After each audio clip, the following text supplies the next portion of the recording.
he could be the next heavyweight champion. If I was a betting man, I'd say he probably doesn't fight for a title again. Yeah. Well, I think that's what fighters do. Live on the Fight Report. Different. It's just a totally different world. They will promote all the fighters and we're working together. I don't want to do it at 80% or 90%. I want to be 100, 110%. It's been an honor to have you on the show. What's going on? Not a whole lot. We're just watching the fights right now. I'm about to get some food and relax until tomorrow at weigh-ins, and then, yeah, really not up to much, man. I'm pretty just chilling. Nothing really else, nothing to do. We're in South Dakota, so not really much to go do.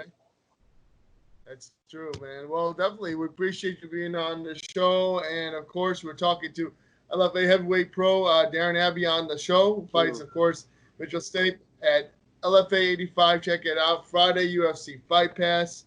And, of course, you fought for Bellator MMA and XFN Fight Night. So, of course, you're from Cedar Rapids, Iowa.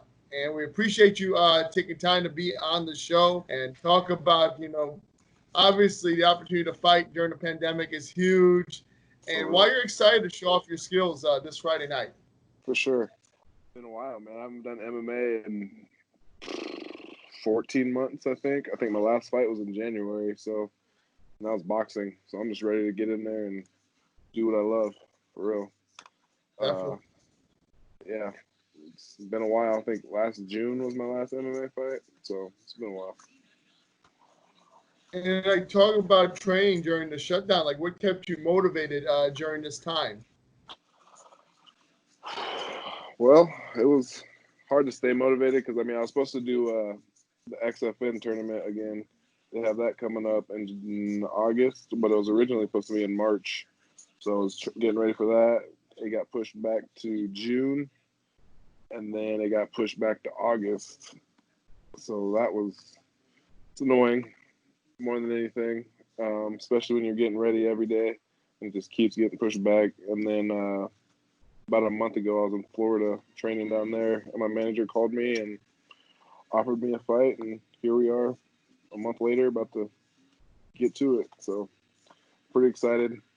Little adjustment going from training for 3-minute rounds to 5-minute rounds for kickboxing and MMA. So, but I'm confident in my gas tank that I'll get it done this weekend. So definitely. And of course, LFA is a huge promotion. So when you found out that you're fighting for them, what's your thoughts on the promotion? We know that many fighters have come from LFA to UFC.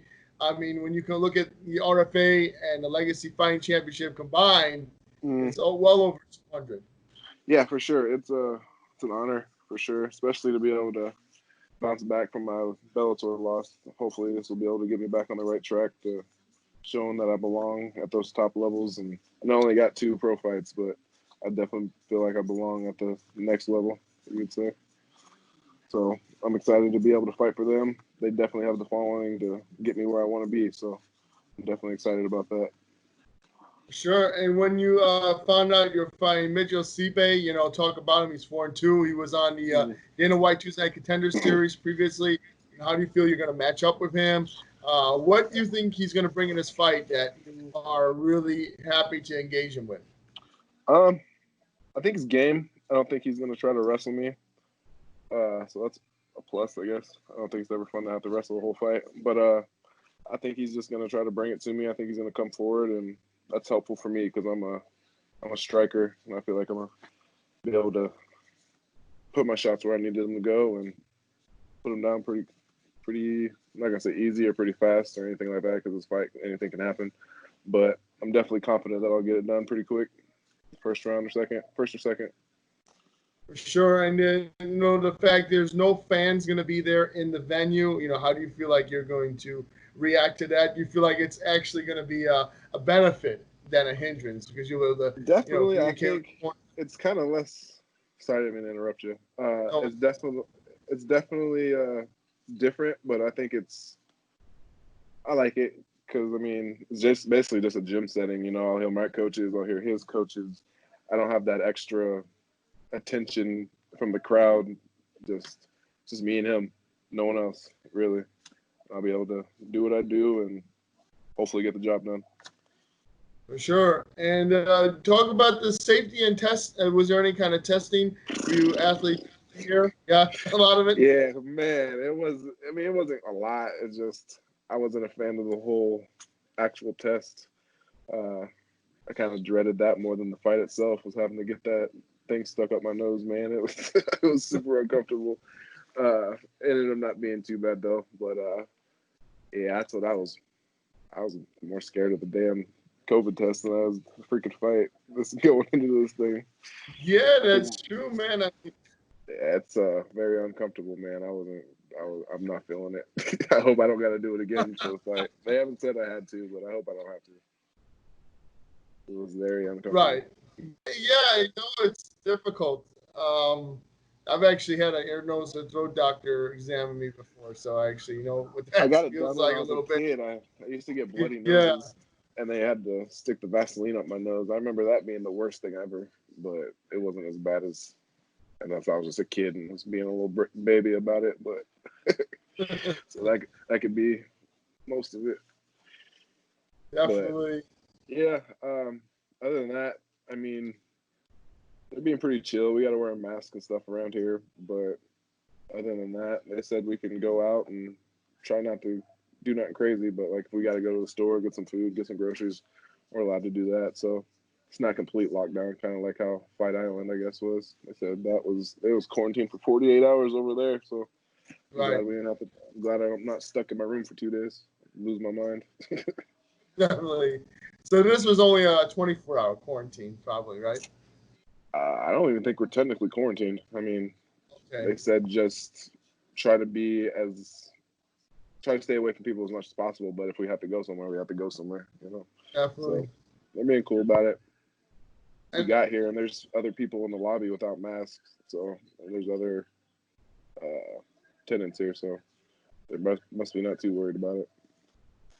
And I'm sure fighting on the regional stage and amateur stage, you get to see your opponent, pretty frequently before your fight. So does this feel different because you don't get to see your opponent because they're Not actually really. keeping you separate? Yeah. I'll see him tomorrow at weigh-ins and the face-offs. That's really all I care to see him. I'm not trying to be friendly or anything with him. So I mean, it's really no big deal to me. At the end of the day, we got to fight regardless if we see each other or not. So those 15 minutes are all that matter, really. Definitely. At the end of the day. And then when you look at the LFA Heavyweight Division, like how excited are you to be part of that division? You got Brett Big Dog Martin, who is LFA champion. It's controversial as his past victories were. He's been crowned the champion. He's the He's champion. undefeated. Right. Yes. So to talk about that and that division. I mean, personally, I think I stack up really well. I'm supposed to think that way though, but I do think I stack up fine. I think I bring a different type of striking to the heavyweight division. Fast, accurate, can move really well for my size. I'm 6'6", but move really well. I'm an ex-basketball player, so I'm kind of light on my feet. Yeah, I think I stack fine. I'm ready to start my run to their title. So I see you're wearing a Syndicate MMA shirt. Did you have a chance to go there to train in the past, or? Yeah, I was down there in March, right before the kickboxing tournament was supposed to happen. I've been there. I went to Extreme, actually, where I'm pretty sure that's where Mitchell trains at. This dude I'm fighting. He wasn't there when I was there though. And then I've went to my future gym. I'm moving to Florida here at the beginning of August and going down to Sanford MMA and Hard Knocks 365. So I've kind of been a few places for this camp, or since my last time I fought, I should say. So I'm pretty confident that that cross training is going to help me a lot, actually. Seeing different looks. I actually trained with Steve, the guy I fought at Bellator, and then that's going to be my future team, I guess you would say. So. But I didn't realize I had this shirt on until you pointed it out. I guess I should have put my actual gym shirt on before I got on here. But yeah, shout out Syndicate though. I mean, they took care of me while I was there. So yeah, for sure. And you feel like that's part of being the journey of a young fighter. Going out for sure. to these different training and, you know, finding out what works for you and what doesn't early on. Yeah, for sure. It's definitely helpful. Kind of hard to get bodies at my gym. I mean, my coaches are great, but size-wise, I'm probably the biggest thing that we got. So, yeah, getting some bigger guys sometimes is pretty helpful. Well, Darion, I want to ask you what you feel like is going to be getting everyone on their feet, talking about your fight this Saturday when they check, this Friday when they check out on UFC Fight Pass, LFA 84.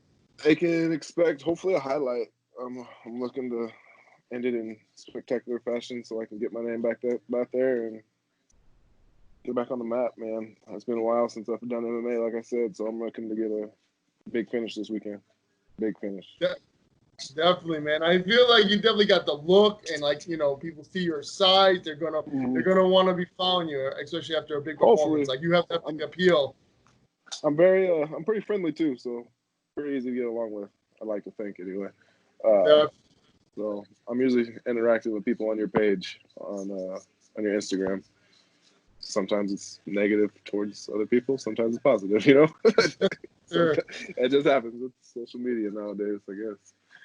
Yeah. But yeah, I'm hopefully I get a draw this weekend and get some more fans. The more the merrier, man. Especially in the game now, man. It seems like social media and your fans are your best friends, really. For sure. And if anybody promoting wants to follow you, everything. If anybody wants to follow you, how can they follow you? They can get me at Instagram at Dino MMA 93, and then I'm on Facebook. I guess you can just add me on Facebook too. That works too. I'm on Instagram, Twitter, SuperGuy05. I don't use it very much, but it's out there. So, yeah, man, I'm looking forward to it this weekend for sure. I'm ready to get to it and hurt somebody. Sure. Friday night fights are back with LFA, so everybody check it out. LFA 85 this Friday. UFC Fight Pass. The heavyweights collide as Darion Abbey takes on Mitchell Stipe. And Darion, we appreciate you being on the Fightlete Report today. Best of luck to you on Friday. Appreciate it, brother. You want me back anytime, man? I appreciate it. Anytime. Sounds good, bro. Thanks, man. Have a good day. Luck to you.